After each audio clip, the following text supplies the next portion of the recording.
کوئی بھی تاجر یا ملازم اپنے سیزن کے زمانے کو اپنے دیگر کاموں میں خرچ کرنا گوارا نہیں کرتا تو ہم ایمان والوں کے لیے رمضان کا مبارک مہینہ بڑا بھرپور سیزن ہے۔ اس سیزن میں اللہ رب العزت کی رحمتوں، برکتوں، مغفرتوں کو سمیٹنے کے لیے ان سے نفع حاصل کرنا ہمارا پیش نظر ہونا چاہیے۔ تو مشائخ نے روزے کے کچھ آداب ذکر کیے ہیں جن کو بجا لانے سے روزے کا ہو بہو ہمیں فائدہ حاصل ہو سکتا ہے۔ وہ تقریباً 6 امور ہیں۔ ان میں سے پہلی چیز جو ہے وہ ہے نگاہ کی حفاظت۔ روزے کے ساتھ کسی بھی بے محل جگہ پر نظر نہ پڑے، ہر اس چیز پر نظر ڈالنے سے بچنا چاہیے جو چیز اللہ رب العزت کی یاد سے غافل کر دے۔ دوسری چیز ہے زبان کی حفاظت۔ روزے کے ساتھ جھوٹ ہے، دھوکہ ہے، غیبت ہے، بہتان ہے، جھگڑا ہے، فساد ہے، ان ساری چیزوں سے بچنا روزے کے آداب میں شامل ہے۔ تیسری چیز ہے کان کی حفاظت، کہ ہر وہ چیز جس کا دیکھنا اور زبان سے کہنا غلط ہے، ہر اس چیز کو کان سے سننا بھی غلط ہے۔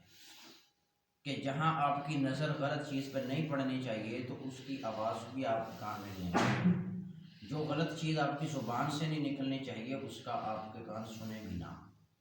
تو اس کی حفاظت سے روزے کا اور فائدہ حاصل ہوگا۔ چوتھی چیز ہے کہ جسم کے باقی جتنے بھی اعضاء ہیں، دل اور دماغ ہے، ہاتھ اور پاؤں ہیں، روزے کے ساتھ ساتھ یہ بھی کسی گناہ کے کاموں میں مبتلا نہ ہوں۔ پانچویں چیز ہے وہ بڑی اہمیت کی حامل ہے، وہ یہ ہے کہ حلال مال سے تو روزہ افطار کرنا ضروری ہی ہے، لیکن حلال مال سے روزہ افطار کرنے میں اتنا بھی نہیں کھا لینا چاہیے۔ یہ زیادہ کھانا یہ بھی روزے کے انوارات کو روکتا ہے۔ روزے کے جو فوائد ہیں، رمضان کے جو فوائد ہیں وہ اس سے ختم ہو جاتے ہیں۔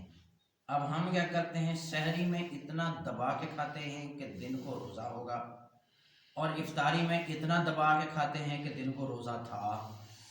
اب عام روٹین میں رمضان کے علاوہ میں بغیر روزے کے اتنا کھانے کی نوبت نہیں آتی جتنا ہم ان دنوں میں کھا بیٹھتے ہیں۔ تو اس سے پھر کیا ہوتا ہے کہ وہ دل اور دماغ پر وہ غفلت چھا جاتی ہے، پھر روزے کے جو انوارات، اس کا جو مقصود اصلی ہے وہ حاصل نہیں ہوتا۔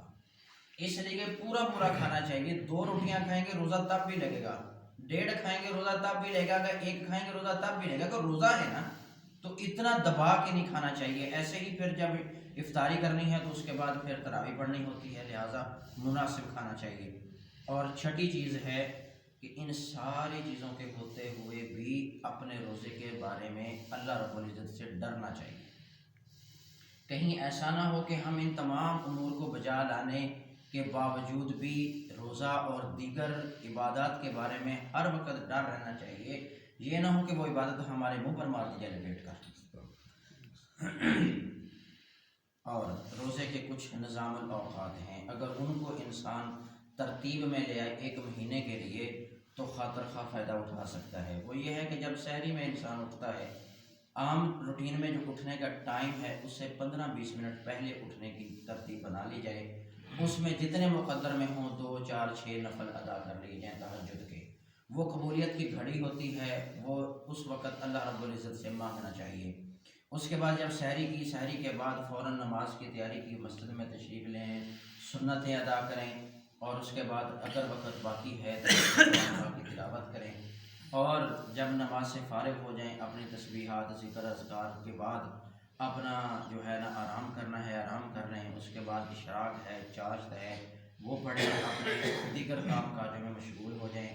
ظہر میں کوشش کریں کہ عام روٹین سے پہلے مسجد میں تشریف لائیں، سنتیں ادا کریں، ساتھ نوافل ادا کریں، صلاۃ الوضو ہے، صلاۃ المسجد ہے۔ اس کے بعد آپ کی اگر پارے کی تلاوت کی کوئی اگر بقیہ حصہ رہتا ہے اس کو پورا کر لیں، اور اس کے بعد پھر اپنے کام کاج میں لگ جائیں۔ ایسے ہی عصر میں جلدی مسجد تشریف لائیں، سنتیں ادا کریں۔ عصر کے بعد جو ہے مغرب تک انتہائی قیمتی وقت ہوتا ہے، ذکر اذکار تسبیحات دعاؤں کا اہتمام کے لیے بہت قیمتی وقت ہوتا ہے۔ یہ سارے دن کی محنت اللہ رب العزت سے حاصل کرنے کا ٹائم ہوتا ہے۔ اس وقت پھر اہتمام کے ساتھ افطاری کر کے اور جلد مسجد تشریف لیں، تکبیر اولیٰ کے ساتھ مغرب کی نماز ادا کریں۔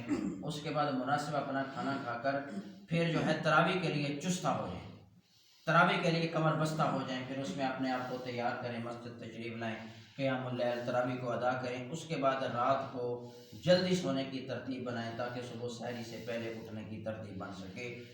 ہم نے کیا کرنا ہے کہ ایک مہینہ یہی پریکٹس کرنی ہے کہ میں نے اس کام کے بعد پھر رمضان کی طرف متوجہ ہونا، اس کام کے بعد روزے کی طرف متوجہ ہونا، اس کام کے بعد عبادت کی طرف متوجہ ہونا۔ ہمارا سارا دن اسی انتظار میں گزرے کہ اس کام کے بعد میں نے یہ عبادت کرنی ہے، اس کام کے بعد میں نے یہ عبادت کرنی ہے۔ جب ہر وقت ذہن تیار ہوگا، آپ اپنے دوسرے کام کاج میں مشغول ہونے کے باوجود بھی روزے کے پورے انوارات حاصل کر رہے ہوں گے۔ اللہ رب العزت کی توفیق عطا فرمائے۔